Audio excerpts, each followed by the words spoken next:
Commentary Box podcast. We are loud and clear on Welsh football. I'm the former BBC Wales football correspondent, Rob Phillips, and alongside me as ever, pay attention please, is the former Premier League player and ex-Wales international, Nathan Blake. What's up, homies? You good? You're good.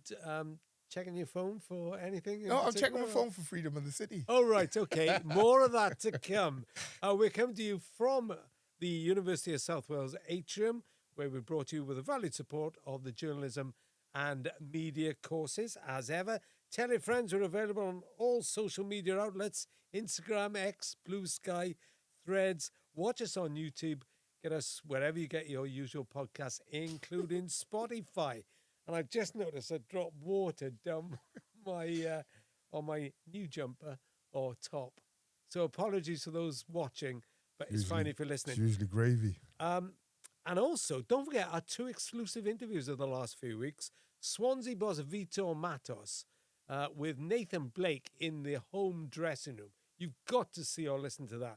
That was exceptional. As was the FA of Wales Chief Executive, Noel Mooney. They're both still available wherever you get your podcasts. And Noel Mooney, I can tell if you've not heard or seen it, was really interesting on whether they'd be interested in Craig Bellamy this summer. So please do check that out. They're still up wherever you get your podcasts. Coming up on this show, well, it's another Yusuf Salek late show. The Golden Boot of Jan Vipotnik. A bit of a blow to Wrexham. Nail-biting time for Newport County. Plus, Caernarfon Town create history. And the coming Prem is almost done and dusted. But there's a fascinating weekend ahead. But before all that, Wales women, of course, continued their World Cup campaign in midweek with a 4-0 home win over Albania at the Kairos. Yeah, 2 goals to Hannah Cain, who started and finished the scoring and now has 6 from the last 4 games. Elise Hughes got 1. Rhiannon Roberts netted the penultimate goal. Hannah Cain is in the form of her life. Well, she's just taking up the reign from Jess. And I like the way Rhiannon sort of introduced her while Jess was still there. And she got more and more games than Jess. And then slowly put her as the 9 and slipped Jess into a midfield position, which I always thought was a bit harsh. I would like to see Jess in more of a 10 position. But as for Hannah, or Big Daddy as I like to call her, 2 great finishes. And the ball for the first goal, I have to say, on Mrs. Griffith, Miss Griffith, was outrageous. First time pass, like deep sort of. It was like a cross, but the cross was it was a pass, but it was so good that Hannah's first touch, the finish, was perfect. It was like it's come so far from the right, then you hit it back across to the right, perfect angle, and it just rolls in, right? Because it missed the keeper. Just is. It was a gorgeous goal. It was brilliant. It was. Yeah, it just puts the keeper in no person's land. Like they can't because I heard being said, well, maybe the keeper was to blame. But no. It's angles. It's perfect angles. Yeah. Right. That's what I'm saying. It was like I don't need to put any weight on this finish. The ball, the angle of the ball that's coming in means as long as I connect cleanly, it goes back across the keeper where the keeper's coming this way, and then the ball goes that way. So you can't blame the keeper. Trust me. And it looks like a soft finish. It looks like you haven't put much weight on it, but it's the perfect finish because you don't have to put much weight on it. You don't have to push it back across the keeper. You let the weight of the pass, and you just got to angle it right. It was a great finish, man. And a great ball by Mane. Absolutely brilliant. So they're in Albania on Saturday for the return. Maybe a bit different away from home, but it's a big psychological blow that to win against Albania. Yeah, listen, I think like the back-to-back games is and ahhing, but you just dusted them up, so they'll know. They won't go into the game thinking, we got to overturn this sort of deficit. They'll be thinking to themselves, let's just try and keep it below. Let's just try and get a result. Will be their first sort of protocol, I would have thought. Not the the Welsh women in Albania. And I think the Welsh Yeah. women go there. Great ball from Lil's left foot for Rianne. Good finish. Good to see her get on the score sheet. And then the only goal which you would say was iffy, not from a Welsh point of view, from Albania, the keeper drops the ball, and Lisa's there to stick it in. So as all strikers, good strikers should. So I just thought it was a really good game. I thought they've stepped up a level. I was going to say, because they had, yes, they, we all remember they got the Euros' first major tournament last summer, but the results weren't great through 2025 after they'd qualified. They went about 15 games, didn't they? Yeah, it wasn't, but do you feel that maybe it's coming together now? Yeah, because first and foremost, you've got to settle down into the fact that you're now playing without post-Jess. Correct, like Wales found with post Superman, right? It's not easy, because at times when you're looking for that outrageous thing to happen, or that outrageous like ball or goal, it's not forthcoming, because there's not many players who are capable of doing what those type of players can do. So they have to be more of a team now then? I think they were always a good team, but the difference is the same as the men and the women. They're good teams, but with a great individual, right? But now that great individual is gone, so you just become more of a team, because psychologically, that person's not there to rely on. So we've got to go a bit harder. We've got to go a bit extra and try and get what we need to get out of the game. So I like the way they're going. I really do. I think it's really progressive. It's really positive to see. Yeah. Czechia, who beat Montenegro 5-0 on the same night. They're top the table on away goals. And it's looking like the return in Wales in June is going to be key. Listen, I don't look that far ahead. That's your journalist. One game at a time. Don't Absolutely. tell me. I mean, listen, if they go now and so did we like what I'd say is, look at the men's, right? Yeah.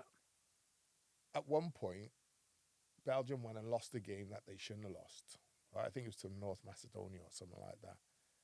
And we went from thinking, we can grab second position, to then thinking we could finish first. And it was late on. So I'm saying I don't take any result for granted. No. It's still a tough place to go to Albania and get a result. We found it with Liechtenstein, right? You were Liechtenstein? No.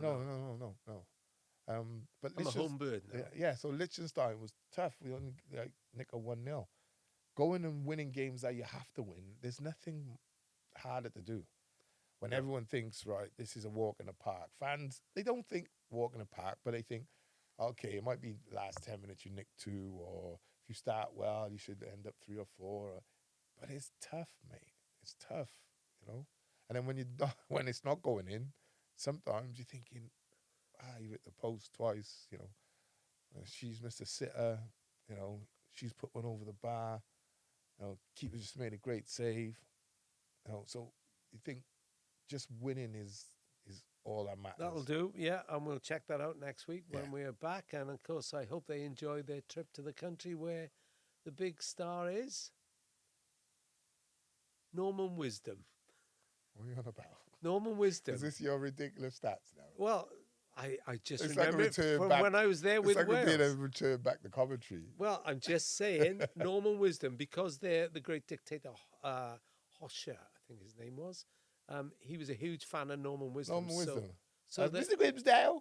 That one, yeah. Yeah, okay. So I think you'll find you have to be a certain age for that. He's kids. big in Albania. Liam's looking at me like, ooh. I think you'll find he's big in Albania, Norman Wisdom. You probably thought it was Check a player. it out, people. Liam probably thought it was a player you were talking about. No. Luke is watching the production. He's part of our team here. But check it out, people, because I think you'll find Norman Wisdom has elevated status in Albania. Luke can look it up on his phone now if he wants. Anyway, Liam, sorry. I was going to say. Sorry, who's Is Luke? there someone else in the room? Yeah. Or am I just You put me all at sea now, saying you only take one game at a time. Yeah, you put me at sea with no wisdom. Well, there we are. Keep up. Right, on to the club action rapidly. Yes. Now, we're recording this a bit later than Yeah. we normally do. So by the time some people enjoy this podcast, Cardiff City may be promoted. They will be promoted if they beat Reading on Saturday at the Car Leasing Stadium. And Stockport County drop points against Exeter on the same day, or they can go up with a draw on Saturday if Stockport lose and Bradford drop points at Barnsley. Lincoln are already promoted. They could become champions this weekend if they win at Stevenage or if Cardiff drop points at Reading. I hope you followed all that. I'll test you later. You were at the Bolton game last Saturday. Big win. Set this up. Omari Caernarfon and then Chris Willock. And then I thought they looked a bit leggy when they went to Huddersfield on Tuesday. But Yusuf Salak delivered 94. 90 plus 5 injury time equaliser for a 1-1 draw to set up this weekend. So he's had 3 sub appearances, Salak. And then that was his 14th goal of the campaign. BBM's good, isn't he? Oh, he's very Isn't he good? He is. Do you know what I mean? It's not, I could easily bow the pressure and go, we got to stick him back in. Right? But no, he's come off a serious injury and I'm going to look after my player. So I'm just going to introduce him. And it doesn't matter if we've lost the game. The player's welfare, the player getting him back up to speed. I'm so impressed with him this season, what he's done. He's been incredible. He says, because I actually went to the press conference ahead of the Reading game, and he said he's having the time of his life. Oh, BB. Yeah, BBM. Yeah. Yeah. Brian Barry Murphy. Yeah. The manager. I mean,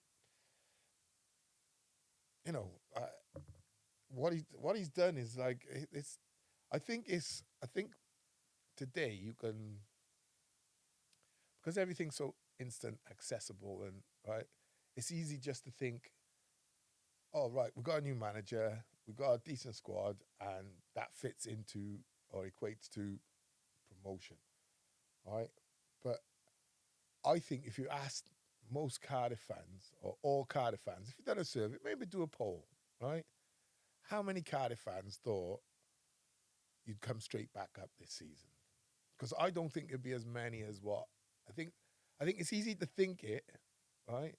But actually, the actual doing. Actually, he touched on this at his press conference because he said, I think we've proved some doubters wrong. Yeah. And he said, when the club started, he didn't think there was a great deal of confidence that Cardiff would go straight back up. I think there's been a bit of rewriting of history because there are some people who say, oh, Cardiff will go straight back up. We always knew they would because they had the biggest, they had a wage bill from the Championship. But actually, he's hardly bought any players. In fact, he's hardly signed players. He hasn't signed anybody, yeah. He's brought on youngsters, Yeah. Nathan Trott being the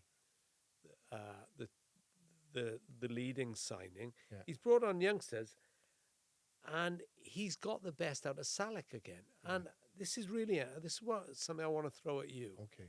Of his 14 goals, Salak's 14 goals, 10 have come after the hour mark. 59 minutes was one. We always say it, man. Defenders get tired. It's where I physically beat you up now. And do you think it's that? Or the way Cardiff wear down It's the teams? way we're built as strikers. Is that right? Like forwards, yeah. You know, we thrive on the battle, right? And when you're physical, and defenders love, like they don't like the fact that you can outstrength them, right? I remember like playing with Arts for Wales, and like certain defenders would try and get, and it's just too physically strong. So when you're using that physicality and you're rolling your backside and everything, you're rolling people, defenders hate it because it's like being in the street and having a ruck with someone.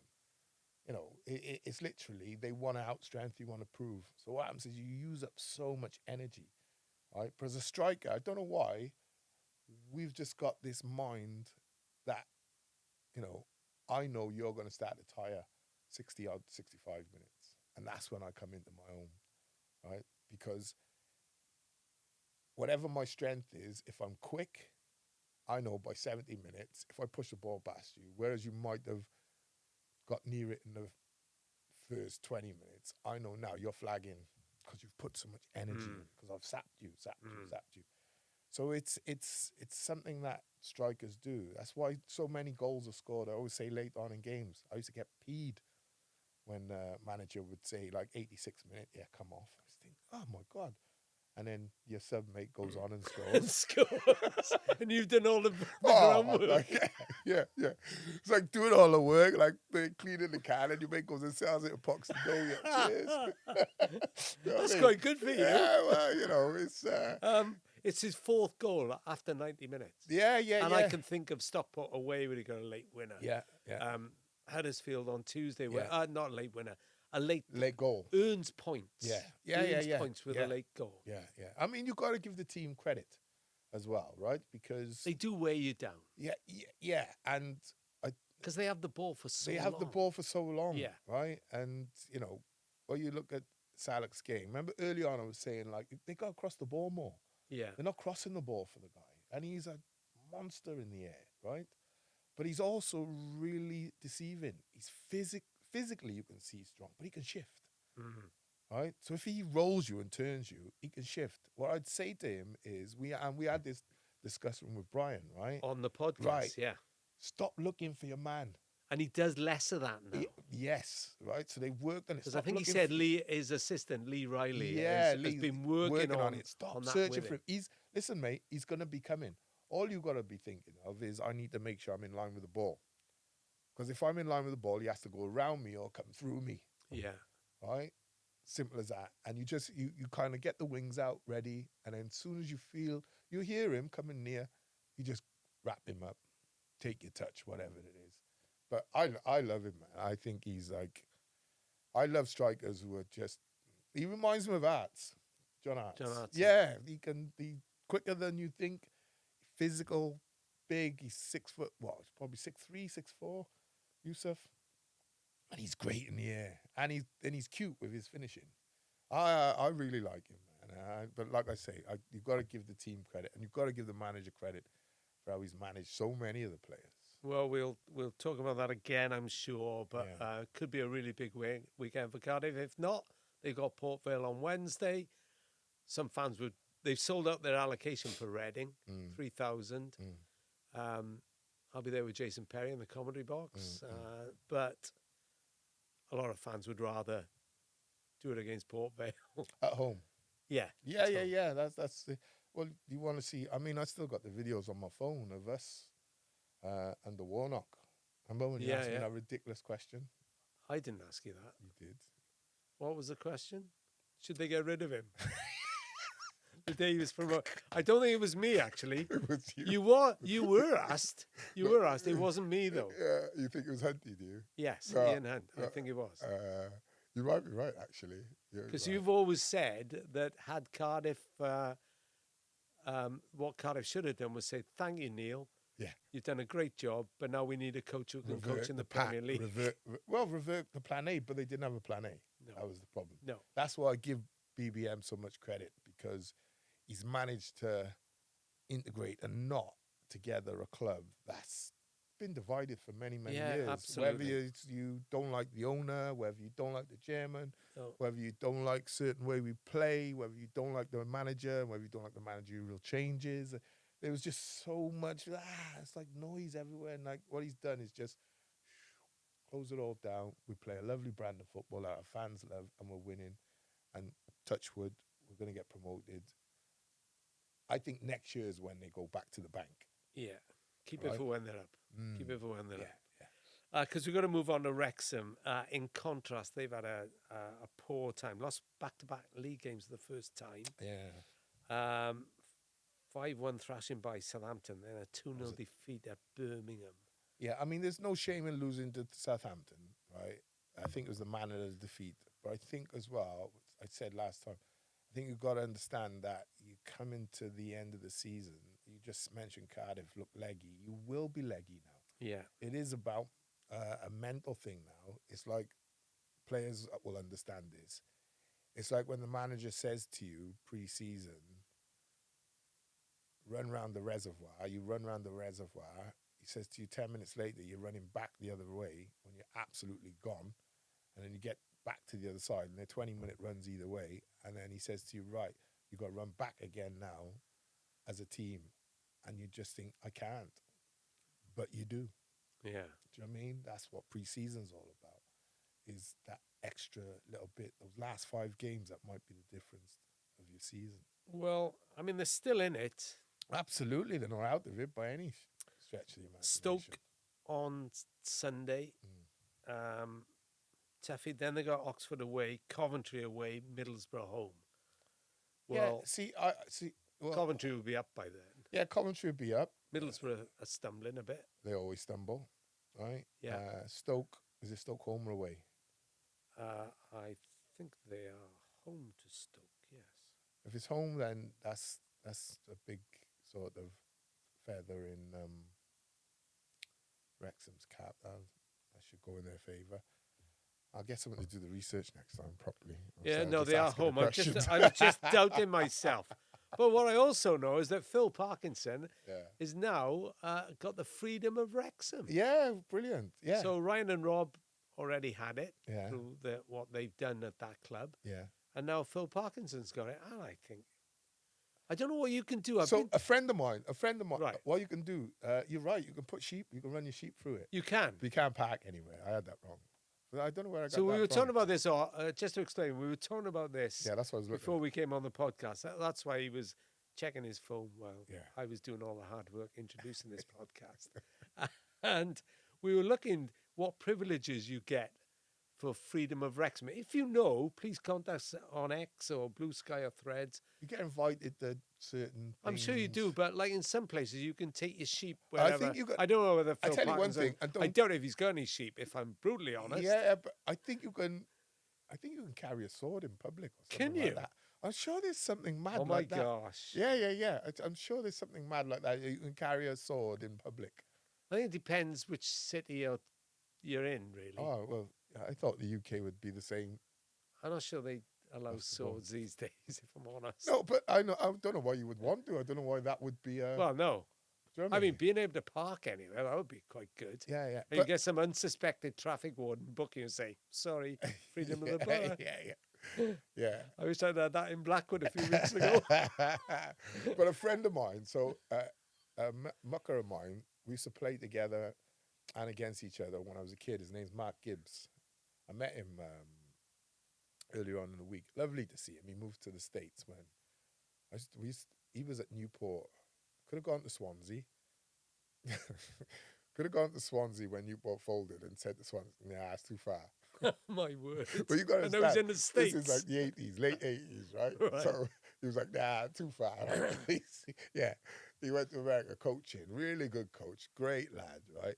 Known him since we were probably 10, 11 years old. Met him at the Parkway this week. And he said to me, we were chatting about different things. And he said, Nath, he said, like, because he's same as me, Newport, Cardiff, right? Yeah. You wouldn't believe, and he's in Arkansas and he's moving to Dallas, I think. All right, yeah.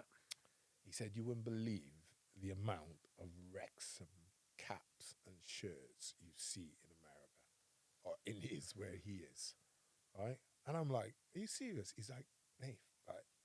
You don't realize it is massive over there. Their viewing figures. They're like American football. It's right up there with Premier League viewing figures. It's astonishing. Do you know what? I'm not jealous. What I am, and I'm not envious. What I'd like to say is, congratulations, because that is how you run a football club, especially in the modern day, right? You look at Cardiff, wrapped up in nonsense for many, many years, right? Swansea have just tried to jump on the same sort of bandwagon. I'm not sure it's going to happen in the same way. And Newport, well, we just hope that they're looking for their own Ryan Reynolds. Well, I just hope they can survive and you can get some help next season, Yeah. right? And bring some, maybe other investors in. But you're going to need that. What you need there is be able to sell the product. But Wrexham, like my mate said, Gibbsy, he was like, Nath, and I was kept going to him like, is it really? He said, well, put it this way. My daughter asked me for a shirt, and I told her no, right? And 2 days later, she come home with a cap on, a Wrexham cap. I told you, didn't I? When I was in Australia, I saw one Welsh football shirt I saw a few Wales shirts Mm. because I was with people from Wales. Mm. But actually, the only club shirt I saw from Wales was a Wrexham shirt in Noosa, where the England cricketers went. It's listen, like, Didn't see any England cricketers. you've got to think to yourself, if your teams like Swansea and Cardiff, who have been deemed much bigger clubs than, or bigger than Wrexham, and Wrexham, fair enough, you go down to the National League, but you can't envy that, right? You can't be jealous of that. You got to say, why haven't we been able to? They're the perfect owners. Why haven't we been able to achieve that sort of Yeah. thing? And it's down to your ownership. It's like, I don't care when you say. All I like, would say is slightly different being owned by a businessman in Malaysia to a world-renowned actor. No. Because if I give you the choice, most fans, blind choice, they would say, give me the businessman. Because a Hollywood actor, that's just going to end up as Hollywood. It's not going to end up, this can't be real. Well, that's what some That's what people call the club, Hollywood Club. Well, forget the Hollywood Club, it's reality. It is, yeah, right? I agree. Because what they've done, not just for the club, but for the community in Wrexham, is outrageous. Yeah. It reminds me of Man City and what they've done. Yeah. Right? I love that. I love that you go into your community. As you know, I do the community with Newport. It's so important. Yeah, right, it is. Rob? It's Absolutely, hugely important. yeah. So the football club, I said it was Swansea when they were in the Premier League. And the revenue and everything, not just the revenue, the spirit it creates within the city and around the city is unbelievable, It is. right? And yeah, so I just hope Or whatever happens. the other three can sort of follow that sort of mantle and try and emulate it and try and get forward. And whatever happens in the next few games, they're on an upward trajectory. If it's Yeah, not absolutely. this season, It's it coming, might be next right? season, yeah. Yeah, and yeah. hopefully Phil Parkinson, well, he'll always have the freedom of Wrexham, and he should do, but... Well, he can put a sheep anyway. Yeah. Next, if he comes on the pod, Phil, we'd love you to come on the pod. Yeah. Wrexham people, we'd love Phil on the pod. Yeah. We'll ask him whether he's got a flock of sheep to take through Wrexham. Yeah. Well, 6 is a flock, isn't it? Yeah. You get your, I think you got to get a CMB number or CMP number or something like that. I used to have one, keep sheep. Yeah. Get the farmers' sheep in and eat down the grass. Hang on a minute. You just said you used to keep sheep. No, I was going to. Oh, right. And I never got around to it. But you had to get a license for it first. Oh, I didn't know that. There we are. Right.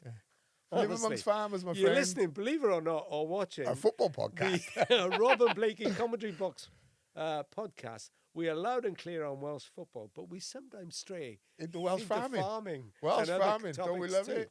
Yeah, we do. Up the farmers. Swansea City, right. Jan Vipotnik scored again. Yeah. They beat Leicester 1-0 at the King Power. Yeah. I don't know if you've seen the goal. It was an unbelievable run from Ji Sung-om. To break from his own penalty area. Lovely ball. And then Vipotnik made it look simple. Yeah. So he now has 26 club and country goals, if you include his goals against for Slovenia. 6 in the last 4. We said it before, it's the most by any Swansea player since Joel Jason Peru. Scotland and Joel in 20 and 22. Well, Scotland went scored back-to-back seasons, didn't he? Scotland. Yeah, 20 Jason plus. Scotland scored 22 league goals in a campaign. I think he went back-to-back, though, 20 plus. Sorry, no, Jason Scotland scored 24 in League One in 2007-8. And he's also the last Swansea player to finish as top scorer in the division. Jan Vipotnik, talk about Salek, he's a different sort of centre forward, isn't he? But he's just such a clinical finisher. He made that finish look I've said it before, simple. but it's why we were surprised when he missed chances like against Wrexham and stuff like that, right? Because he's been so adept at finishing this season, and he's got almost everything in the bag. Yeah. Right? What you say is he lacks pace, but he makes up for that with his movement. Yeah. Because he's got, I said it earlier on a couple of months ago, his movement is excellent. It is, yeah. Right? And I don't mean, spin into the channel and run down the 40 yards. That's not his game. No. If you build up and then start to get around 25 yards, his movement across defenders, in behind defenders, and then his finishing, his power, he got some welly in his foot, but he's also got the cuteness, and he can get across people. He's a good size, headers and all that. Listen, I was surprised he signed a new contract. I'm hoping that new contract he signed is because you're going to start building a team around him. What I hope doesn't happen is that people forget that you've got a 25-goal striker here. Because if he hits a rough patch because the team's not playing well and stuff like that, people then start to dig him out. And I say, well, listen, once you've proved you can do it, it's for your club now. Yeah. I've said it before. Strikers are the golden ticket, right? They're the golden ticket. Absolutely, yeah. Once you've got that striker, can score 25 goals. Hence why you gave him a new contract. Now the next step is one or two things is going to happen. They either support and try and fit the team in behind him to go for promotion, or they've signed him knowing we can sell him for more money. Well, I think it's going to be really interesting. Another thing that's happened, the director of recruitment, Adam Worth, has left Swansea after almost 2 years. They're going to appoint a new, what they call a sporting director. He joined as head of analytics and then before being promoted to director of recruitment. But what I would say, Nath, is that Swansea City's recruitment strategy, as laid out by Vito Matos, was there for us on the pod where he was on. He knows exactly what he wants. And I read some of his quotes from the press conference this week. He wants championship.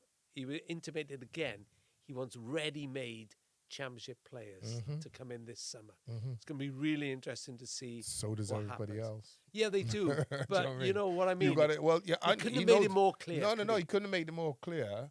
But that's what it sort of it does lend itself to the point I'm making about, well, you got the striker. Yeah. Right? You've got other players in other positions. Right? Galbraith, very good player. So you've got, and I don't think you need to go out and sign a new 11, 10, 7, 8, 9, 10 players. But the squad you've got, I mean, replace like for like with certain players, but improve the standard. That's it, yeah. And then bring in 3 or 4 on top of what you already then got, right? So don't just think, I'll bring in 5 players and I'll do. No. Right? Look at where your strengths are. Look at where your weaknesses are. Try and get players out if contract allows them. Tell their agents they're not going to play next year, so they're going to have to leave. Try and get those players out. Replace them with the players you want. Obviously, 1 in, 1 out, or 1 out, 1 in, sorry. And then you bolster your squad with the experience of that. Because I think what he was saying was, we need a bit more championship steel. Yeah, he does. Yeah, that's exactly what he was saying. Right. That's my recollection. But as I said, he's the Vito Matos interview is available on this podcast. Didn't Swans give us some props for that? And then say, like, they usually don't know what we're talking about when it comes to Swansea? No. I think that was what it Oh, is. yeah, it was one who said we're normally uneducated on Swansea. Uneducated. Uneducated nonsense, I think was the exact quote. Yeah. But, hey. Tell him to come on. I bet he's full of knowledge. Well, we haven't got time for that now. What I would say as well, I don't think Swansea will appreciate this too much. They've got their own thing to look after, but could do Wrexham a big favour with a win over Southampton. Yeah. So, we like, shall see. Highly unlikely, but sooner or later that bubble's going to burst for Southampton. Extraordinary run for them. And it's the sort of game that Vipotnik goes and scores hat-trick in. Now, I was showing my versatility at the weekend, Nate. Okay. I was covering cricket at Nottinghamshire, following Glammy. Yeah, okay. Oh, what a joking. I love the cricket. Actually, a couple of fans approached me as I was going to get one of their delicious lunches. It's always about food. It is, yeah, a lot. It's so easily bought. And they said to me how much they enjoyed the podcast. Oh, great. One gentleman. So why don't you get them on? Well, they fans, they were at the cricket. Oh, they were just fans, were they? Yeah, and also somebody, another Glamorgan fan, got to say this, this football fans, you can take this up if you want, actually promised and delivered Welsh cakes. Listen. Glorious. If this fan is watching, Ben, I have eaten the Welsh cakes. Ben, if it's you, do me a favour. Like, he's mad about food, right? Try and do coconut Welsh cakes. All right, I'm a very traditional person when it comes to Welsh cakes. Listen, mate, I know you. well, right? And I know you love food, I do. right? And I know you love Welsh cakes, as do I. But the coconut, it's a different level, mate. Okay, Ben, I encourage you. I'll contact you on X and get you to watch the podcast because you've had a big mention.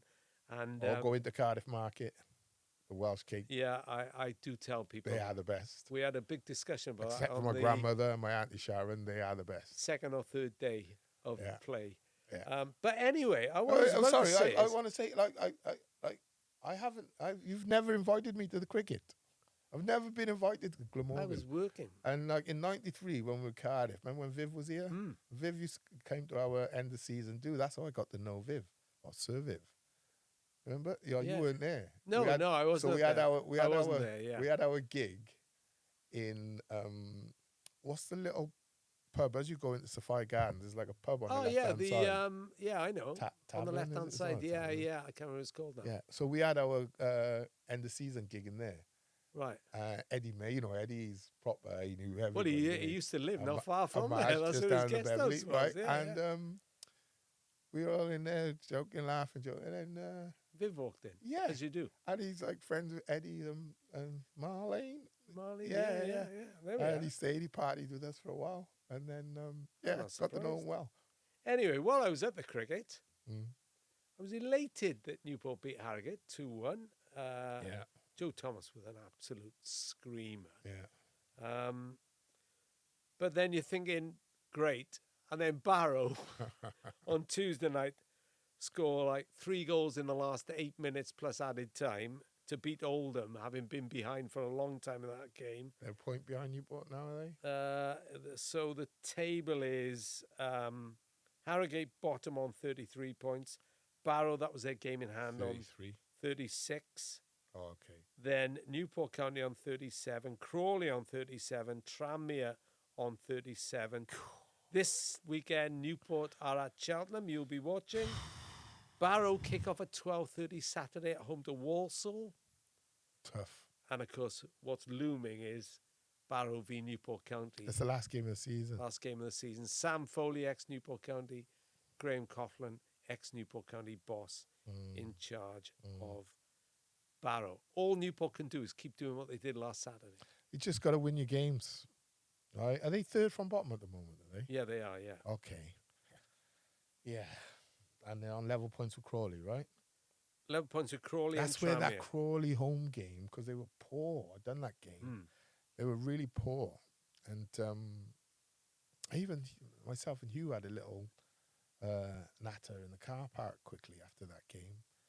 And it was a really, for the magnitude of the game and the atmosphere that was in the ground, I swear, I love Newport fans, man. They are,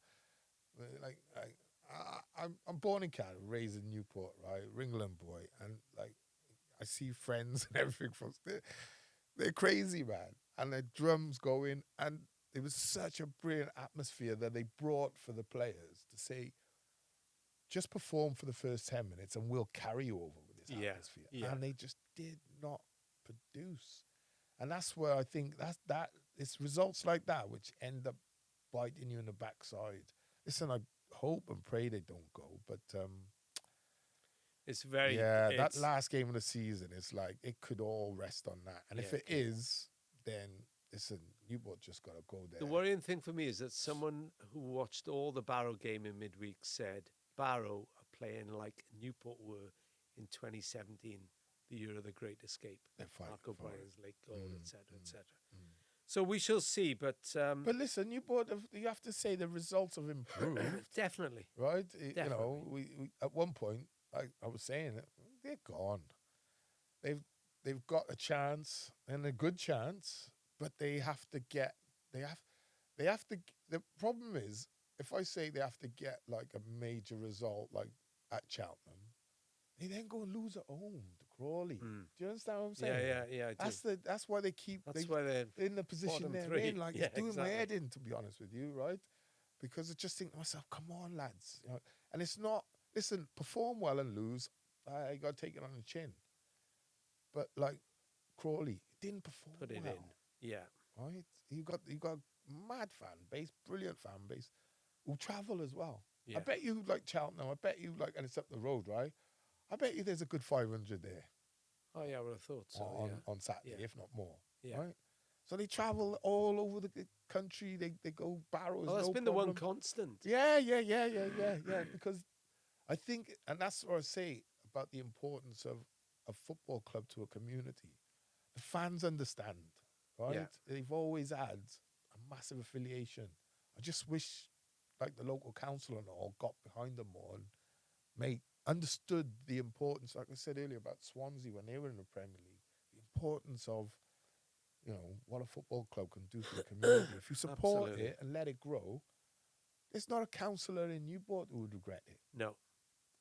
On to Merthyr, ended a 6-match run without a win. 5 of those defeats with a 3-1 victory at Marine. Yeah, good result. Jacob Maddox got 2. Cardiff City Loney. Jack Thomas got another. Still tight, but Merthyr are 5th. Point clear to Scarborough and Chester are in the top 7 playoff places. Darlington and Buxton are the others in the mix. Yeah. Merthyr are at Scarborough this weekend. Tough game. A point behind them. Yeah, tough on game. Saturday, and then they finish off with title chasing Fylde in the last game of the season. So, best of luck to Merthyr. We've got to say as I well, think that's only their second win in the last 10. Merthyr. Yeah, Yeah, I'm as sure I they've said, taken like 6, 7, maybe 8 points from 30 odd. 6 without a win. They were on. Yeah, so, that's what's done for them. yeah, But they're still in it. absolutely. Still fighting. Big congrats to Caernarfon Town. Won the Welsh Cup for the first time in their history. Go on, Caernarfon. Caernarfon Town, yeah. The Not Covey Army. Not Carmarthen. No, Caernarfon. Caernarfon. There you go. Caernarfon. Beat Flint Town United 3-0 at Rodney Parade. The Covey Army were out in force. They I took a was supposed to go and watch that. 3-0 lead in 18 minutes. You had to get there early because they did all the business in the first 20 minutes. But here's the best bit. Okay. As a thank you to their fans, the club have given free entry to everyone for the home gig against Penabont this Saturday. I love that. I think more clubs should do stuff like that. Oh, it's Do you know brilliant. if I run a football club, I'd do something like every 3 months I'd pay for the away travel or something like that. Or give every sort of family like a burger and chips or something like that. Just little sort of, you know what I mean? Little things as a club you owe your fan. And the Covey Army will be going into Europe now. Go They on. won the Welsh Cup, so it's fantastic. And yeah, I love that. Yeah. I love that. And they really are, in Cymru Prem terms, really well supported. I keep saying to you, we need to get up. I mean, I don't know whether we'd be welcome. No, I would be.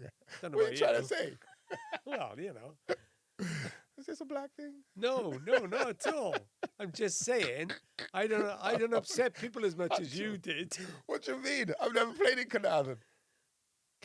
You can't even say it. Caernarfon, I just said. Right, okay, that's okay. I didn't then. say You Caernarfon, Caernarfon. Right, Of course let's I can move say it. on before you get yourself in big trouble. Yeah, I can speak better Welsh than you. I'll have you. No? Oh, the other thing I got to mention Oh, here we go. on X, because I know you don't do social media. Caernarfon put a picture up of the cup in bed, laying on a pillow with the blankets pulled up. It's fantastic. Yeah. I like it. I'll have Yeah, a look. really good. Really great picture. So, yeah, well done on the fans thing as well. Yeah, brilliant. Now, And it's nice to see a change, right? yeah, brilliant. Yeah, you know. So we now know as well, one of the benefits of the later pod this week is we now know 14 of the 16 teams that'll be in the Cymru Prem next season. Holywell returned to the top flight, first time in 27 years. They got their Tier 1 licence. Llandudno and Airbus are already promoted. And in the south, Cambrian and Trevelyan have earned promotion. Ammanford and Caira Ely will battle for the other promotion spot from the south. Ammanford will get promotion if they win. Follow this now, Nate. I'll test you again. They beat Cumbrae Celtic, they get promoted. If they draw and Caira Ely fail to beat Pontypridd United, then they'll go up. Or if Caira Ely lose to Pontypridd United, Caira Ely will go up if they beat Ponty and Ammanford fail to beat Cumbrae So it's Celtic. tight then, no doubt. It's exciting. And the South title, somebody put on X this week, actually. Forget all the other stuff. The Cymru South one. is really exciting. Great finish. So The title is between Trevelyan and Cambrian United. Are we calling the Trevelyan is? Yeah. Where's Trevelyan is not far from Neath, so Okay. that area. Okay. I was down there for a cup final last season. And the other thing is, Flint Town, beaten in the cup final, and Bala Town are battling to stay up in the Cymru Prem. Oh, wow. So, How does, I mean... Bala will be relegated. Okay. Flint will survive if Bala fail to win against Britain Ferry, Llansarol, and Flint Town United win against Cardiff Met. Flint Town will be relegated and Bala will survive if Flint fail to beat Cardiff Met and Bala win against Britain Ferry Llansarol. God, Said that the is same thing confusing, twice mate. there. Yeah. But that's proper no, it's confusing. basically the same thing. Yeah. But I've repeated it. Okay. And I'm blessed. I'm indebted to the FAW website, which is getting much better for all that, because I could never have worked that out by myself. But we know 14 of the 16 teams by next week will be able to reflect on 16 teams who will in the new revamped Cymru Prem next season. Finally, Sunday, talked about the Welsh Cup. It's the Bute Energy Welsh Cup and a derby to boot for the ladies. Cardiff meet Swansea City. Oh, I thought you were going to say In Wrexham. the cup final at Rodney nice. Parade, 5 o'clock kickoff. All the Cymru Prem games kick off 5:15 on Saturday. Okay. This is Sunday. Swansea haven't won any silverware since they won the Premier title 4 years ago. Swansea Cardiff at Rodney Parade. At Rodney Sunday. Parade. What time's KO? It's 5 o'clock. I'm definitely going. Right, okay. I'm going to definitely go down and have a butcher's. Swansea last won the Welsh Cup in 2018 Mm-hmm. and not even reached the final since then. Why is that funny? No, I'm just saying. It just shows gotta you cut win the it and then Swansea you don't fans meet here. you don't reach the final for a long time Which afterwards. you being a journalist finds very funny. No, I'm naturally happy and jolly. No. And then You're naturally a journalist. Cardiff, of course, lost out on the title to Wrexham. Yeah. And they also lost the Gennaro Adran Trophy final to Wrexham. Okay. But they've won the cup for the last 4 years, and they haven't lost in this competition since 2019. Wow. What I would say is the competition is getting better, It is. right? Like I always say about TNS, one team winning the league or the cup every year. It's not competition. So listen, of course I want Cardiff to win, right? But it's great that it's now competition and it's the title, the cup, or the two cups. Well, if Cardiff win it, it doesn't move. But See, that's the difference between me there's and more you. I competition walk in the there. tightrope of neutrality. Okay. And on that bombshell, Says the Newport fan. oh, you cannot where you were born and where you were brought up. And You Wrexham and you know who you are. oh, right. That's a bit of an in-joke with Newport County fans who accuse me of... Everyone always knows say, it, Rob. We all know I it. only turn up at Rodney Parade when Wrexham are not playing. Yeah. We all know. Yeah. We all know. Anyway. It's been noted, my friend. It's been quite a ride for us today, so I do hope you've enjoyed it. We'll have so much more next week as well. Who knows what division each team will be at? Well, they'll be in the same divisions, but who knows where their future will be Welsh this time Championship will be next year, hopefully. Well, yeah, that'll be That something, will wouldn't it? be, it'll be wicked, man. Yeah. It'll be wicked. Although you said Wrexham top 6, so maybe Wrexham won't be in the championship next year. Yeah, you never know. I think they'll Yeah. listen. Even if they got to the playoff final, I think it's probably a step too far from. But they will benefit from having a good championship season. We are guaranteed yet again at least 2 Welsh derbies next season. Oh, can you imagine though, if it's like 3 Welsh clubs in there? That would be something else. The consolation for Wrexham not going up. That would be, wouldn't it? I don't think they'd see that way, but for us, it'd be, yeah. Okay, we'll leave it at that before we dig ourselves even deeper bigger hole. That was Nathan Blake. My name's Rob Phillips. Do hope you've enjoyed the Rob and Blakey Commentary Box podcast. We're back next week, and we will still be loud and clear on Welsh football. Yeah, and don't dig that hole too deep because you won't get out.